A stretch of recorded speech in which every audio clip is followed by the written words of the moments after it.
Selamat datang kembali dalam channel saya. Terima kasih bagi Anda yang sudah support channel dengan klik like dan subscribe video-video kami. Tema kali ini adalah 7 tanda-tanda bisnis bimbel Anda sedang mengalami masalah. Mari kita bahas. Tanda yang pertama adalah mulainya Anda sulit membayar gaji karyawan atau guru. Nah, kenapa ini sebagai tanda masalah? Sudah jelas kalau seandainya operasional nggak lancar, ini merupakan sebuah sinyal buruk bahwa bisnis Anda sedang tidak sehat. Apa yang menyebabkan biasanya bimbel itu sulit membayar gaji atau sering terlambat? Ya, tidak jauh dari yang namanya pengendalian cash flow yang buruk. Biasanya cash in-nya kurang lancar, sementara cash out-nya tinggi. Salah satu penyebab cash out adalah cicilan yang banyak, ya. Kemudian kelas yang tidak optimal. Maksudnya adalah satu kelas itu kan biasanya ada standar minimal di mana siswa kita tidak rugi. Misalkan 3 kelas orang yang daftar dalam kelas yang sama baru tidak rugi. Sementara Anda cuma ada 2 murid, jadikan kelas, 1 murid jadikan kelas. Jadi solusinya bagaimana? Ya solusinya kalau kami ya dialihkan ke privat atau ke semi privat. Jadi kalau mereka cuma 1, cuma 2, cuma 4, alihkan ke privat atau ke semi privat. Sekarang kita bahas yang kedua ya. Yang kedua adalah indikator bimbel bermasalah, siswa sering atau kecanduan atau mulai meninggalkan kelas pembelajaran bimbel Anda. Nah, ini adalah sinyal masalah sedang ada di sistem akademik Anda, di mana siswa suka nggak datang lagi. Mereka lebih suka tidak masuk daripada hadir.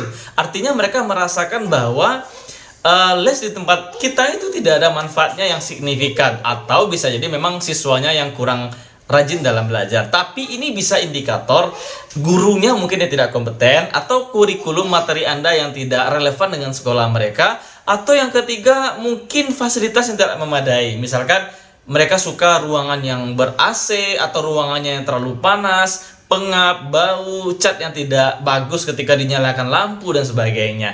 Jadi ini adalah tanda-tanda yang harus Anda ketahui dan atasi sedini mungkin. Sekarang kita bahas yang ketiga.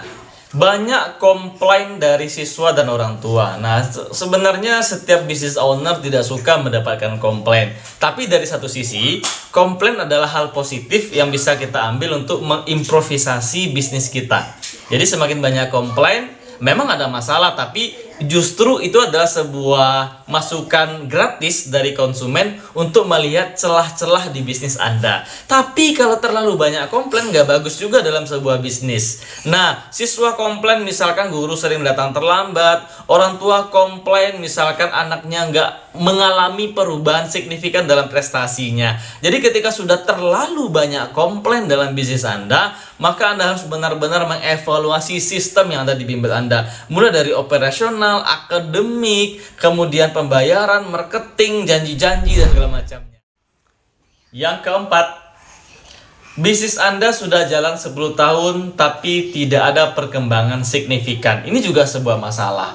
Artinya apa? Selama 10 tahun Anda tidak mengalami perkembangan, berarti bisnis Anda ini tidak sedang bertumbuh, tidak sedang sehat. Justru ya begitu-begitu saja, itu tidak bagus. Seharusnya bisnis itu kalau sudah melewati usia di atas 10 tahun, dia justru berkembang. Berkembang itu mungkin dari segi bentuk gedung ya, atau jumlah cabang, jumlah karyawan, jumlah murid, atau justru perkembangan dari ownernya sendiri. Misalkan ownernya pada tahun pertama hanya punya sepeda, tahun ketiga bisa beli motor, tahun ke-7 bisa beli mobil, dan sebagainya. Jadi indikator-indikator ini kalau seandainya kita tidak perhatikan, sudah 10 tahun bimbelnya begitu-begitu saja, maka segera evaluasi bimbel Anda itu dari banyak hal. Yang kelima, sudah promosi gencar-gencaran, biaya promosi besar, tapi siswa kok nggak bertambah ya secara signifikan. Nah, Anda mungkin lupa bahwa bisnis itu ada pesaing, bahwa bisnis itu selalu berinovasi, bahwa bisnis itu butuh yang namanya menjaga loyalty customers. Mungkin Beberapa hal tersebut lupa Anda perhatikan. Cobalah lakukan analisa SWOT terhadap bimbel Anda dengan pesaing. Cobalah lakukan kemudian evaluasi di dalam internal bisnis bimbel Anda. Bisa jadi bukan promosinya yang salah, tapi mungkin di dalam bisnisnya yang salah. Seperti semester lalu banyak janji tapi tidak terrealisasi. Atau misalkan justru ada bimbel lain yang bukanya dengan harga yang jauh lebih murah dengan guru yang berkualitas. Atau jangan-jangan guru-guru di sekolah sudah buka bimbel rumahan dan mereka tanda kutip memotivasi siswanya untuk daftar ke bimbel mereka. Jadi banyak analisa yang harus kita perhatikan.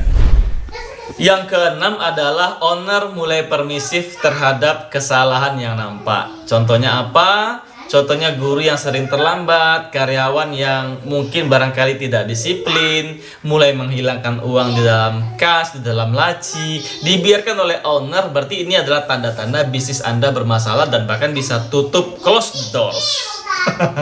Jadi kalau ada pembiaran ini, maka harus ada yang menegurnya. Jangan sampai pembiaran ini berlarut-larut sehingga menjadi kebiasaan dan susah dirubah. Kalau sudah susah dirubah, maka ini akan menjadi takdir tutupnya bimbel kita. Yang ketujuh, yang terakhir adalah ketika bimbel Anda ini sudah mulai kesulitan membayar sewa kontrakan rumah atau rukonya. Nah, biasanya ini akan jadi buruk kalau seandainya Anda berusaha menghutangi pihak lain dengan cara lain, ya, berutang pada intinya membayar kontrakan atau sewa. Ini nggak bagus. Jika memang nggak sanggup, maka ada dua pilihan saja. Pertama, kalau memang benar-benar nggak sanggup, tutup bimbelnya, ya. Yang kedua, kalau memang masih ada uang cash dan masih ada sedikit kesanggupan, coba pindahkan sewanya ke bangunan yang lebih murah. Kalau bisa, rumusnya adalah setengah kalinya. Contoh, sebelumnya 30 juta, cari bangunan 15. Sebelumnya 15, cari bangunan 7,5, dan seterusnya. Memang resikonya nanti adalah pangsa pasar Anda akan menurun. Tapi ini bisa diatasi kalau kita punya strategi yang bagus dalam pemasaran kah, atau dalam memperbaiki manajemen mutunya. Jadi bimbel itu kata kuncinya cuma dua saja. Satu, mutu pendidikan. Dua adalah kualitas pemasarannya. Bagi Anda yang ingin konsultasi lebih lanjut dengan kami, silahkan klik link WhatsApp yang ada di deskripsi video ini. Terima kasih. See you at the top.